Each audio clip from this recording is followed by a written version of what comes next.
जय श्री कृष्णा। तीसरा अध्याय कर्म योग।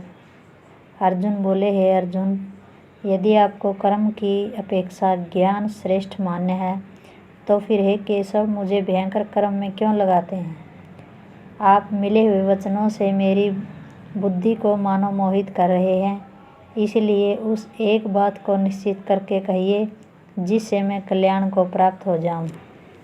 श्री भगवान बोले, हे निष्पाप, इस लोक में 2 प्रकार की निष्ठा मेरे द्वारा कही गई है। उनमें से सांख्य योगियों की निष्ठा तो ज्ञान योग से और योगियों की निष्ठा कर्म योग से होती है। मनुष्य न तो कर्मों का आरंभ किए बिना निष्कर्मता को यानी योग निष्ठा को प्राप्त होता है और न कर्मों के केवल त्याग मात्र से सिद्धि यानी सांख्य निष्ठा को ही प्राप्त होता है। निसंदेह कोई भी मनुष्य किसी भी काल में क्षण मात्र भी बिना कर्म किए नहीं रहता, क्योंकि सारा मनुष्य समुदाय प्रकृति जनित गुणों द्वारा परवश हुआ कर्म करने के लिए बाध्य किया जाता है। जो मूढ़ बुद्धि मनुष्य समस्त इंद्रियों को हठपूर्वक ऊपर से रोक कर मन से उन इंद्रियों का विषयों का चिंतन करता रहता है, वह मिथ्याचारी कहा जाता है।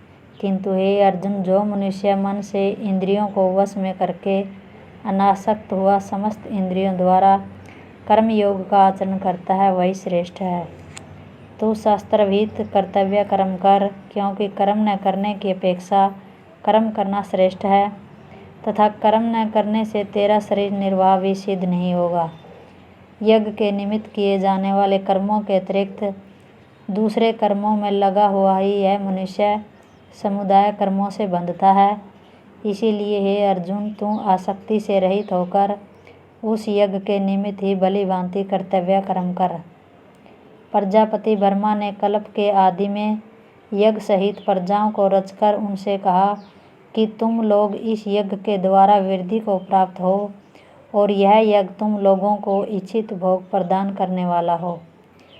तुम लोग इस यज्ञ के द्वारा देवताओं को उन्नत करो और वे देवता तुम लोगों को उन्नत करें। इस प्रकार निस्वार्थ भाव से एक दूसरे को उन्नत करते हुए तुम लोग परम कल्याण को प्राप्त हो जाओगे। यज्ञ के द्वारा बढ़ाए हुए देवता तुम लोगों को बिना मांगे ही इच्छित भोग निश्चय ही देते रहेंगे।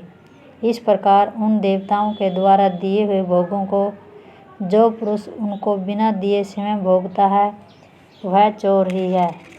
यज्ञ से बचे हुए अन्न को खाने वाले श्रेष्ठ पुरुष सब पापों से मुक्त हो जाते हैं, और जो पापी लोग अपना शरीर पोषण करने के लिए ही अन्न पकाते हैं, वे तो पाप को ही खाते हैं। संपूर्ण प्राणी अन्न से उत्पन्न होते हैं। अन्न की उत्पत्ति वृष्टि से होती है और वृष्टि यज्ञ से ही होती है और यज्ञ विहित कर्मों से उत्पन्न होने वाला है। कर्म समुदाय को तू वेद से उत्पन्न और वेद को अविनाशी परमात्मा से उत्पन्न हुआ जान। इससे सिद्ध होता है कि सर्वव्यापी परम अक्षर परमात्मा सदा ही यज्ञ में प्रतिष्ठित है। हे पार्थ, जो पुरुष इस लोक में इस प्रकार परंपरा से प्रचलित सृष्टि चक्र के अनुकूल नहीं बरतता, अर्थात अपने कर्तव्य का पालन नहीं करता, वह इंद्रियों के द्वारा भोगों में रमण करने वाला पापायु पुरुष व्यर्थ ही जीता है। परंतु जो मनुष्य आत्मा में ही रमण करने वाला और आत्मा में ही तृप्त तथा आत्मा में ही संतुष्ट हो, उसके लिए कोई कर्तव्य नहीं है। उस महापुरुष का इस विश्व में न तो कर्म करने से कोई प्रयोजन रहता है और न कर्मों के न करने से ही कोई प्रयोजन रहता है, तथा संपूर्ण प्राणियों में भी इसका किंचित मात्र भी स्वार्थ का संबंध नहीं रहता। इसलिए तू निरंतर आसक्ति से रहित होकर सदा कर्तव्य कर्म को भली भांति करता रहे, क्योंकि आसक्ति से रहित होकर कर्म करता हुआ मनुष्य परमात्मा को प्राप्त हो जाता है। जनकादि ज्ञानी जन भी इस आसक्ति रहित कर्म योग द्वारा ही परम सिद्धि को प्राप्त हुए थे। इसीलिए तथा लोक संग्रह को देखते हुए भी तू कर्म करने को ही योग्य है, अर्थात तुझे कर्म करना ही उचित है। श्रेष्ठ पुरुष जो जो आचरण करता है, अन्य पुरुष भी वैसा वैसा ही आचरण करते हैं। वह जो कुछ प्रमाण कर देता है समस्त मनुष्य समुदाय उसके अनुसार बरतने लग जाता है। हे अर्जुन, मुझे इन तीनों लोकों में न तो कुछ कर्तव्य है और न ही कोई प्राप्त करने योग्य वस्तु अप्राप्त है, तो भी मैं कर्म में ही बरतता हूँ। क्योंकि हे पार्थ, यदि कदाचित मैं सावधान होकर कर्मों में न बरतूं तो बड़ी हानि हो जाए, क्योंकि मनुष्य सब प्रकार से मेरे ही मार्ग का अनुसरण करते हैं। इसीलिए यदि मैं कर्म न करूं तो ये सब मनुष्य नष्ट भ्रष्ट हो जाएं और मैं संकरता का करने वाला हूँ तथा इस समस्त प्रजा को नष्ट करने वाला बनूं। हे भारत, कर्म में आसक्त हुए अज्ञानी जन जिस प्रकार कर्म करते हैं, आसक्ति रहित विद्वान भी लोक संग्रह करना चाहता हुआ उसी प्रकार कर्म करे। परमात्मा के स्वरूप में अटल स्थित हुए ज्ञानी पुरुष को चाहिए कि वह शास्त्रविहित कर्मों में आसक्ति वाले अज्ञानियों की बुद्धि में भ्रम अथवा कर्मों में अश्रद्धा उत्पन्न न करे, किंतु स्वयं शास्त्रविहित समस्त कर्म भली भांति करता हुआ उनसे भी वैसे ही करवावे। वास्तव में संपूर्ण कर्म सब प्रकार से प्रकृति के गुणों द्वारा किए जाते हैं, तो भी जिसका अंतःकरण अहंकार से मोहित हो रहा है, ऐसे अज्ञानी मैं करता हूँ ऐसा मानता है। परंतु हे महाभाव, गुण विभाग और कर्म विभाग के तत्वों को जानने वाला ज्ञान योगी संपूर्ण गुण ही गुण में बरतते रहे हैं, ऐसा समझकर उनमें आसक्त नहीं होता। प्रकृति के गुणों से अत्यंत मोहित हुए मनुष्य गुणों में और कर्मों में आसक्त रहते हैं। उन पूर्णतया न समझने वाले मंद बुद्धि अज्ञानियों को पूर्णतया जानने वाला ज्ञानी विचलित न करे। मुझ अंतर्यामी परमात्मा में लगे हुए चित्त द्वारा संपूर्ण कर्मों को मुझ में अर्पण करके आशा रहित, ममता रहित और संताप रहित होकर युद्ध कर। जो कोई मनुष्य दोष दृष्टि से रहित और श्रद्धा युक्त होकर मेरे इस मत का सदा अनुसरण करते रहते हैं, वे भी संपूर्ण कर्मों से छूट जाते हैं।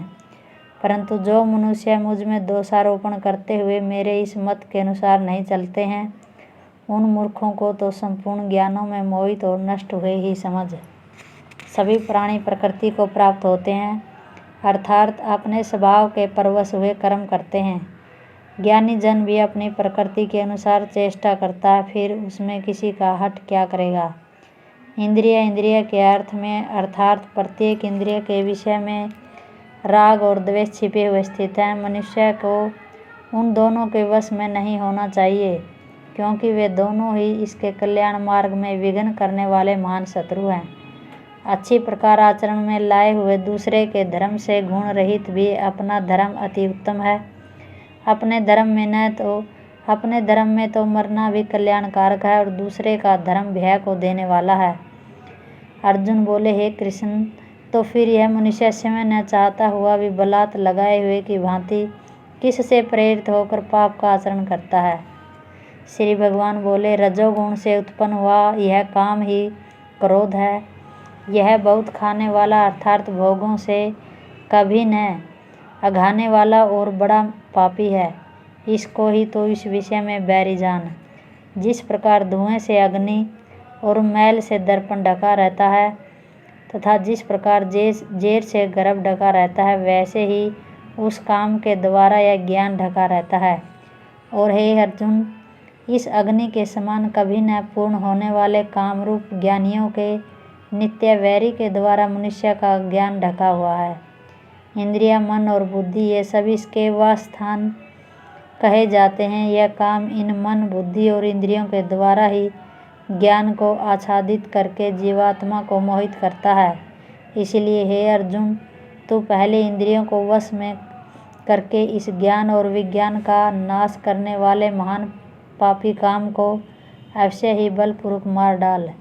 इंद्रियों को स्थूल शरीर से पर यानी श्रेष्ठ, बलवान और सूक्ष्म कहते हैं। इन इंद्रियों से पर मन है, मन से भी पर बुद्धि है, और जो बुद्धि से भी अत्यंत पर है वह आत्मा है।